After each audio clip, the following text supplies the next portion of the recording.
प्रदेश हमारा का वक्त हुआ। नमस्कार, आपके साथ मैं रविंद्र सिंह और इस बुलेटिन में मुख्य तौर पर 4 आज दिन की बड़ी खबरों की बात करेंगे। पहली बड़ी खबर जिसको विस्तार से बताएंगे, एक एक करके संक्षेप में बता देते हैं। तो जैसा हमने कहा, पहली बड़ी खबर सीएम गहलोत की बयान की होगी, जिसमें एनकाउंटर पर उन्होंने बड़ी बात कही है कि राजस्थान में फेक एनकाउंटर का रिवाज नहीं है। दूसरी बड़ी खबर, 2 सितंबर से बीजेपी की परिवर्तन यात्रा का आगाज होगा। पहली यात्रा 47 सीटों को कवर करेगी। तीसरी बड़ी खबर, कांस्टेबल प्रहलाद सिंह मौत मामले में परिजनों और पुलिस के बीच सहमति बन गई है। सीएम गहलोत ने 1 करोड़ की आर्थिक मदद का ऐलान किया। चौथी बड़ी खबर, नर्सेस के सामूहिक अवकाश से मरीजों को परेशानी का सामना करना पड़ा। 5 सितंबर से नर्सेस अनिश्चितकालीन हड़ताल पर रहेंगे, ये ऐलान भी आज किया गया है। तो एक एक खबर के विस्तार में जाएंगे, लेकिन पहले अलवर की एक महत्वपूर्ण खबर का रुख करते हैं। तो अलवर की बड़ी खबर का रुख करेंगे, जहां पर पाकिस्तान से सीमा हैदर के बाद अब बांग्लादेश से सोनिया नाम की एक युवती भारत पहुंची है। बाकायदा वो भी अपने 2 साल के बेटे के साथ कथित भारत के निवासी पति से मिलने के लिए सोनिया पहुंची है। अलवर शहर का बताया जा रहा है, ये रहने वाला सौरभ, जिसका नाम बताया जा रहा है। सोनिया का कथित पति सौरभ राजस्थान के अलवर का रहने वाला बताया जा रहा है। आपको यह भी बता दें कि बांग्लादेश में नौकरी के दौरान, यानी कि नौकरी में काम के सिलसिले के दौरान सौरभ का बांग्लादेश में जाना हुआ था और उस दौरान यह दावा किया जा रहा है युवती सोनिया की तरफ से कि प्यार हुआ दोनों के बीच में, और उसके बाद फिर शादी भी इन दोनों की हुई है, यह दावा किया गया है। आपको बता दें कि सौरभ कांत तिवारी इस बीच ये सफाई दे रहे हैं या दावा कर रहे हैं कि सोनिया जो कुछ कह रही हैं वो झूठ है। हालांकि ये तस्वीर भी अब सामने आई है, जिसको लेकर ये कहा जा रहा है ये महिला अपने 2 साल के बच्चे के साथ आई है, और वहीं तस्वीर वो भी सामने आई है जिसमें सौरभ और सोनिया दोनों एक साथ दिखाई दे रहे हैं। और सौरभ को लेकर सोनिया का दावा कि दोनों में प्यार हुआ, उसके बाद फिर शादी की। अब यहां वतन आई हैं, यानी यूं कहें कि भारत आई हैं, हिंदुस्तान आई हैं अपने वतन को छोड़कर सोनिया, और उनका यह कहना कि इंसाफ के लिए वो यहां भारत में आई हैं।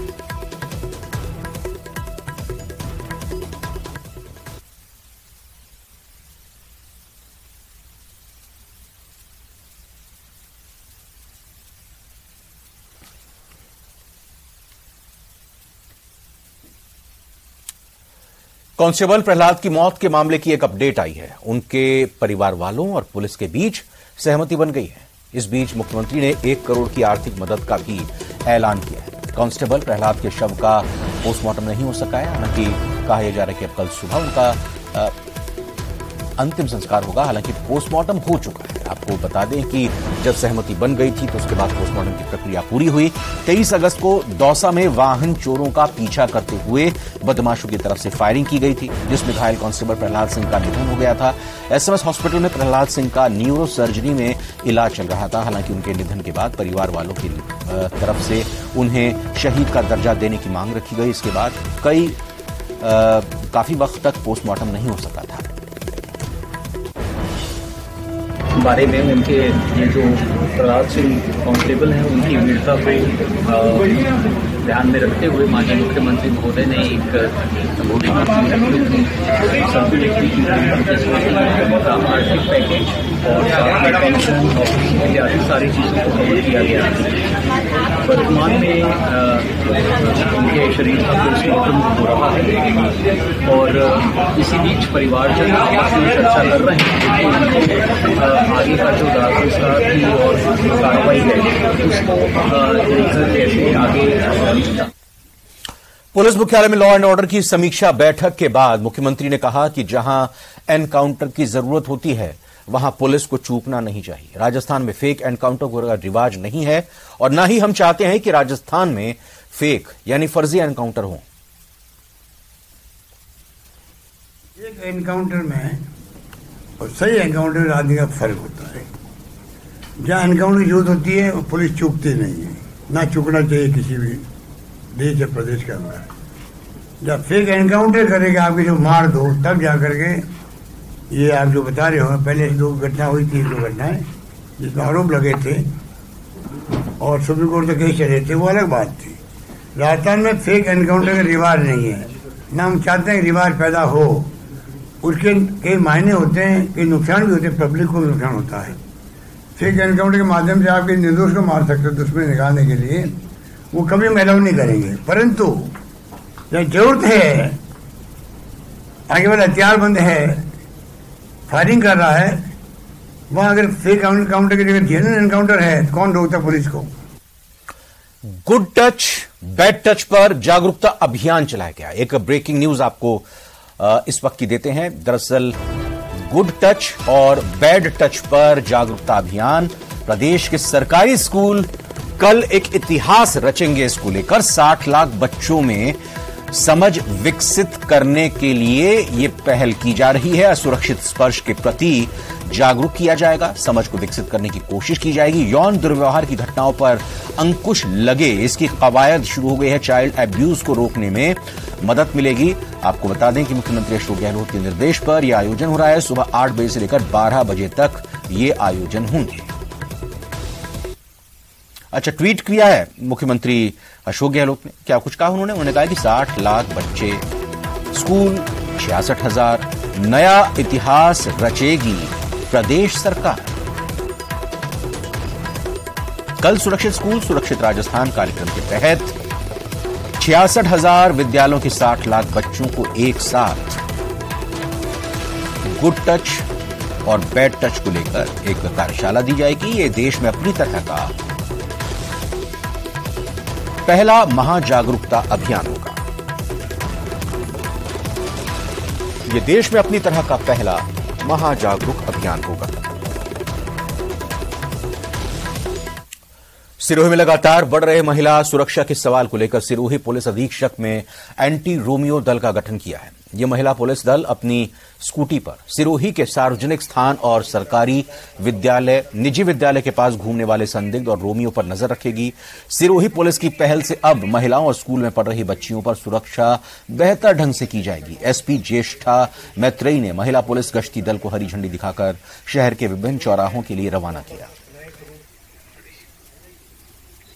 माननीय सीएम साहब की जो मंशा है, इन मंचलों के ऊपर सख्त से सख्त कार्रवाई हो और जो हमारे प्रदेश की बच्चियां हैं, बहनें हैं, उनको एक सुरक्षित वातावरण मिले, उसको ध्यान में रखते हुए सिरोही जिला पुलिस ने लेडी पेट्रोल टीम को पुनः एक्टिवेट किया है। और जो ड्यूटीज़ रहेंगी कि वो शहर में जाएंगी, कॉलेजेस, स्कूल्स, ऐसी कहीं भी जगह जहाँ पे बच्चियों को परेशान किया जा सकता है, उसमें उनकी कड़ी निगरानी रहेगी। इसी के साथ साथ वो बच्चियों की बहनों की तरह रहेंगी। वहाँ पे अगर कोई गुप्त सूचनाएं भी हैं जो बच्चियाँ डरती हैं शेयर करने से आमतौर पे पुलिस के साथ, उसको मैं चाहूँगी कि सिरोही जिले की जो बच्चियाँ हैं वो खुलकर हमारी जो लेडी पेट्रोल टीम है उनके साथ घुले मिले और अपनी सारी समस्याओं का समाधान करें। प्रतापगढ़ में कांग्रेस की ओर से चलाए जा रहे महिला सम्मान महिला उत्थान कार्यक्रम के तहत अचलपुर में महिला सम्मेलन का आयोजन किया गया और सम्मेलन को जिला प्रमुख इंदिरा मीणा और विधायक रामलाल मीणा ने प्रदेश सरकार द्वारा महिलाओं के लिए चलाई जा रही जन कल्याणकारी योजनाओं की जानकारी दी। महिला सम्मेलन को संबोधित करते हुए जिला प्रमुख इंदिरा मीणा ने कहा कि महिलाओं को स्वावलंबी और स्वाभिमानी बनाने के लिए मुख्यमंत्री अशोक गहलोत की ओर से विभिन्न कल्याणकारी योजनाएं चालू की गई हैं। बल्कि शिक्षा को बढ़ावा देने के लिए प्रतापगढ़ जिले में प्रदेश सरकार द्वारा कन्या महाविद्यालय समेत कई बालिका विद्यालय भी शुरू किए गए हैं।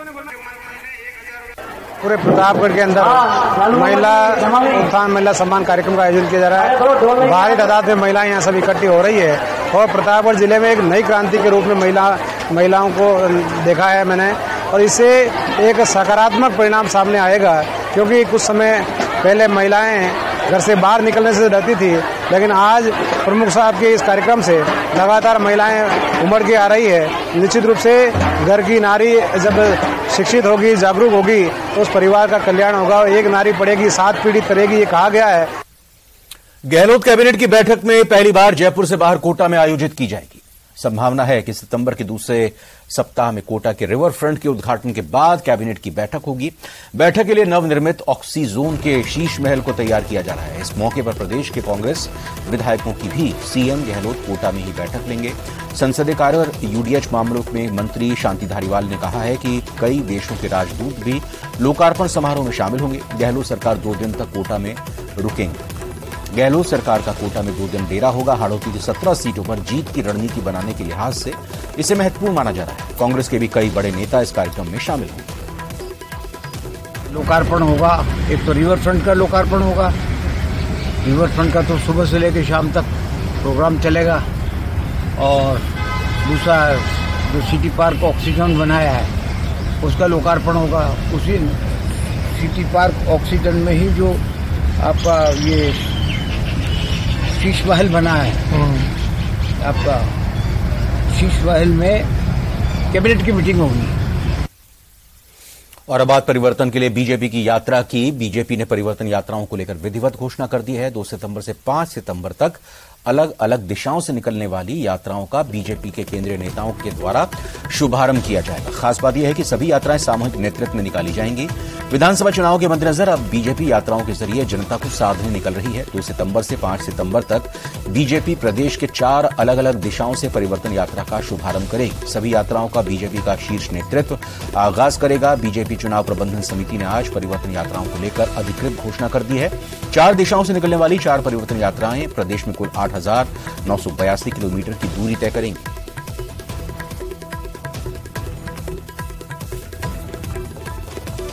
राजस्थान की 200 विधानसभाओं से होते हुए कुल 8,982 किलोमीटर की दूरी तय करेगी।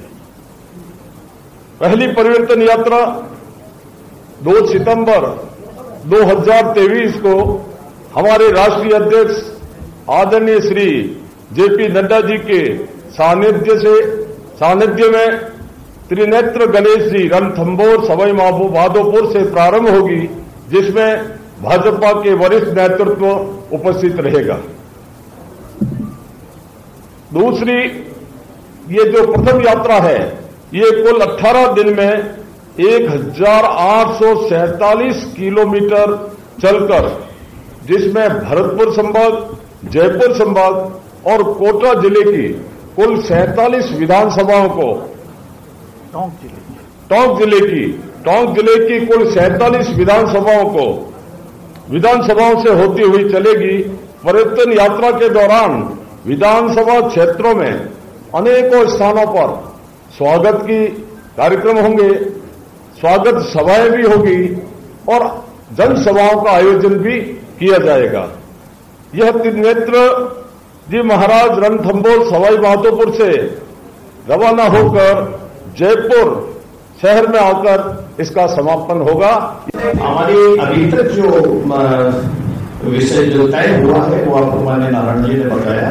सभी यात्राओं में हमारे प्रदेश के प्रमुख नेता, केंद्रीय नेताओं का मार्गदर्शन सब में मिलने वाला है। सभी सभाओं में सभी वरिष्ठ नेता जाएंगे और केंद्र के जो हमारे नेता हैं उनके नेतृत्व में प्रारंभ होगी।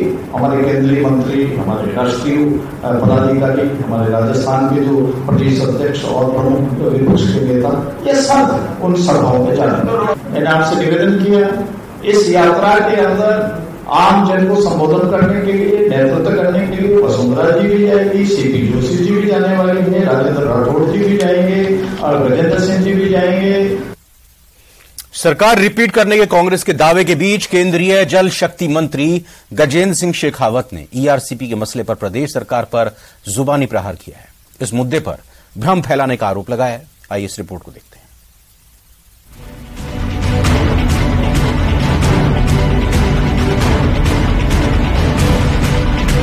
कांग्रेस पूरी तरह से तैयार है, मुख्यमंत्री जी पूरी तरह से तैयार है चुनाव के लिए। कभी भी डिक्लेयर हो जाए, कभी भी करने को तैयार है। सरकार कांग्रेस की बनेगी। हाँ, तो क्या कितना ही प्रचार कर लें कि हम डिलीट कर देंगे, डिलीट नहीं हो पाएगी। जनता तो रिपीट करना चाहती है। समर में जीत की हुंकार प्रभावशाली हथियार मानी जाती है। इससे न सिर्फ अपने खेमे को जीत के लिए प्रेरित किया जाता है, बल्कि प्रतिपक्षी पर भी मनोवैज्ञानिक बढ़त बनाई जाती है। इसीलिए प्रदेश की सरकार के कद्दावर मंत्री शांति धारीवाल चुनावी समर में कांग्रेस सरकार के रिपीट होने का दावा कर रहे हैं। चुनाव तो देखिए, चुनाव आयोग कब की तारीख देता है उसका तो मुझे पता नहीं। जब भी देवे हम कांग्रेस तो तैयार बैठी है। हो सकता है क्या, इनकी तो क्या कहेंगे। कांग्रेस के सिपह सालार ही नहीं, सरकार के मुखिया भी मिशन 156 को साकार करने में जुटे हैं। तभी महंगाई राहत कैंप के बाद अब सरकार के मुखिया ने विजन 2030 की मुहिम भी चला रखी है। अभी तक आगामी कार्य योजना के लिए विजन तैयार कर रहे सीएम अशोक गहलोत ने इसे मिशन 2030 नाम दिया है। सीएम कहते रहे हैं कि साल 2030 तक प्रदेश को देश के अग्रणी राज्यों में शामिल करवाना ही उनका मकसद है। मिशन 2030 जो है, मैं समझता हूँ पूरे प्रदेशवासियों को जो हम लोगों ने उनसे आह्वान किया है, रिक्वेस्ट की है, उसके अकॉर्डिंग टू हर वर्ग को अपने विचार साझा करना चाहिए। मेरी अपील रहेगी तमाम प्रदेशवासियों से, छात्रों से, युवाओं से, विशेष रूप से महिलाओं से, इस प्रकार से हम जो है एक सपना देखा सबने 2030 का, उसमें हम लोग क्या जंप करें आगे बढ़ने के अंदर, जिससे कि राजस्थान खुशहाल राजस्थान बने, यहाँ की नई पीढ़ी का, आने वाली पीढ़ियों का भविष्य उज्जवल हो। मिशन 2030 का संकल्प साकार करने में जुटे सीएम अशोक गहलोत बीजेपी को कामयाबी के रास्ते का पत्थर बताते हैं, बीजेपी की मंशा पर सवाल उठाते रहे हैं। ऐसा ही एक मुद्दा ईआरसीपी है, जिससे लेकर सीएम अशोक गहलोत केंद्र सरकार पर हमलावर है। सीएम कहते हैं कि बार बार वादा करने के बाद भी केंद्र सरकार ईआरसीपी को राष्ट्रीय परियोजना घोषित नहीं कर रही। इसके बावजूद वे इसे धरातल पर उतारने का मादा रखते हैं। कोई कमी नहीं आने देते हैं पानी की योजना को लेकर के आज भी, और ईआरसीपी इतनी बड़ी योजना जो पिछली गवर्नमेंट बनाई हुई है, अब राष्ट्रीय परियोजना घोषित नहीं करने की जिद पकड़ रखी है। उसका मेरे पास इलाज नहीं, वो तो केंद्र सरकार ही कर सकती है, और हमारी जिद है अगर वो नहीं करेंगे तो हम करके दिखाएंगे राजस्थान का ईआरसीपी की योजना पूरी करके दिखाएंगे। चुनावी मौसम में केंद्र सरकार पर सीएम का वार बेकार कैसे जा सकता था, इसलिए शुक्रवार को सवाई माधोपुर के दौरे पर रहे केंद्रीय जल शक्ति मंत्री गजेंद्र सिंह शेखावत ने प्रदेश के मुख्यमंत्री अशोक गहलोत को ईआरसीपी के मसले पर खुली चुनौती दे डाली। ईआरसीपी के मुद्दे पर केंद्रीय मंत्री शेखावत ने कहा कि सीएम या उनका कोई भी काबिल मंत्री और अधिकारी जहां चाहें वहां खुले मंच पर उनसे डिबेट कर सकता है। केंद्रीय मंत्री ने ईआरसीपी योजना को लेकर पूर्वी राजस्थान के लोगों को गुमराह करने के आरोप लगाए हैं। ये गारंटी कार्ड बांटने वाली सरकार मुझे ये बताए कि आप 15,000 करोड़ राज्य के खर्च करके और 500 एमसीएम पानी ला करके केवल जयपुर, अजमेर और टोंक शहर को पानी दे करके इन 10 जिलों के किसानों के सूखे खेत और प्यासे कंठों के साथ में राजनीति क्यों कर रहे हैं? कांग्रेस पार्टी के मुख्यमंत्री, कांग्रेस पार्टी के नेता और राजस्थान के मुख्यमंत्री, उनके सारे सिपहसालार और उनके सारे विधायक जो इस ईआरसीपी को लेकर के झंडा दिखाते हैं, मैं पूछना चाहता हूं कि आप राजस्थान के हितों के ऊपर ये अंधेरा बादल क्यों छाना चाहते हैं? वार पलटवार का दौर अभी और तेज होगा। राजस्थान का चुनावी समर भारतीय जनता पार्टी और कांग्रेस दोनों के लिए बहुत महत्वपूर्ण है। हिमाचल और कर्नाटक में हुए विधानसभा चुनाव में कांग्रेस के हाथों मिली मात के बाद बीजेपी फूंक फूंक कर कदम रख रही है। बीजेपी को सत्तासीन करने की जिम्मेदारी प्रधानमंत्री मोदी ने खुद अपने कंधों पर उठा रखी है। वहीं हालात कांग्रेस के भी अच्छे नहीं हैं। राजस्थान में हर 5 सालों के बाद सत्ता परिवर्तन का रिवाज रहा है। विश्लेषक कहते हैं कि इसीलिए कांग्रेस के सामने इस बार के चुनाव में काफी चुनौतियां हैं। पार्टी की अंदरूनी कलह और सत्ता विरोधी भावना से पार पाना बड़ी चुनौती है। Bureau report, news 18 Rajasthan. इधर पूर्व मुख्यमंत्री वसुंधरा राजे ने बिजली संकट को लेकर प्रदेश सरकार पर निशाना साधा है। उन्होंने बाकायदा ट्वीट करते हुए लिखा है कि तत्कालीन राजस्थान कांग्रेस सरकार ने 2013 तक तीनों डिस्कॉम पर 78,000 करोड़ रुपए का घाटा छोड़ा था। मैंने स्वराज संकल्प यात्रा में जनता से वादा किया था कि 22 से 24 घंटे उन्हें क्वालिटी बिजली उपलब्ध कराऊंगा। इस हेतु 62,000 करोड़ रुपए का डिस्कॉम का ऋण हमारी सरकार ने अपने ऊपर ले लिया था। परिणाम स्वरूप डिस्कॉम का घाटा जो प्रतिवर्ष 15,000 करोड़ रुपए की रफ्तार से बढ़ रहा था,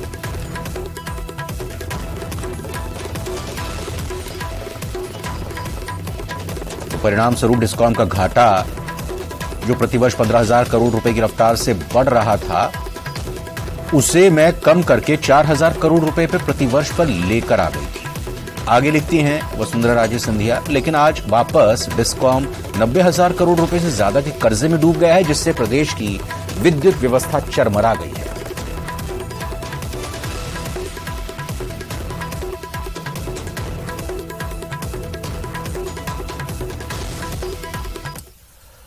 और कल राजस्थान के दौरे पर रहेंगे गृह मंत्री अमित शाह। गंगापुर सिटी में सहकार सम्मेलन में वो शिरकत करेंगे। दोपहर करीब 1:30 बजे सम्मेलन में वो शिरकत करेंगे। अमित शाह किसानों को संबोधित भी इस दौरान करेंगे।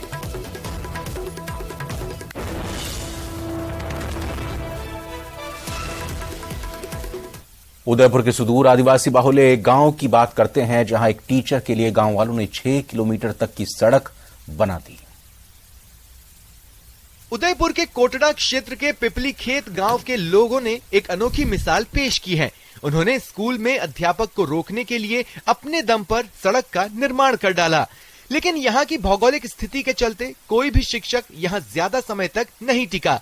इस बीच जून 2022 में समरथ डागोर नाम के शिक्षक की पहली बार नियुक्ति हुई और जब वे ज्वाइन करने पहुंचे तो उन्हें नदी पार कर स्कूल पहुंचना पड़ा। यही नहीं, खस्ताहाल रास्ते पर करीब 6 किलोमीटर तक पैदल भी चलना पड़ा। समरथ ने जैसे तैसे 1 साल निकाला, लेकिन वे अब ट्रांसफर कराने की जुगत में लग गए। ग्रामीणों को जब इसकी जानकारी लगी तो वे लोग समरथ से यहीं रुकने की गुजारिश करने लगे। ग्रामीणों ने समरथ को रोकने के लिए एक बैठक बुलाई, जिसमें खुद समरथ भी शामिल हुए और इस बैठक में यह वादा किया गया कि ग्रामीण खुद रास्ता बनाएंगे और समरथ 15 अगस्त को अपनी बाइक लेकर ही स्कूल पहुंचेंगे।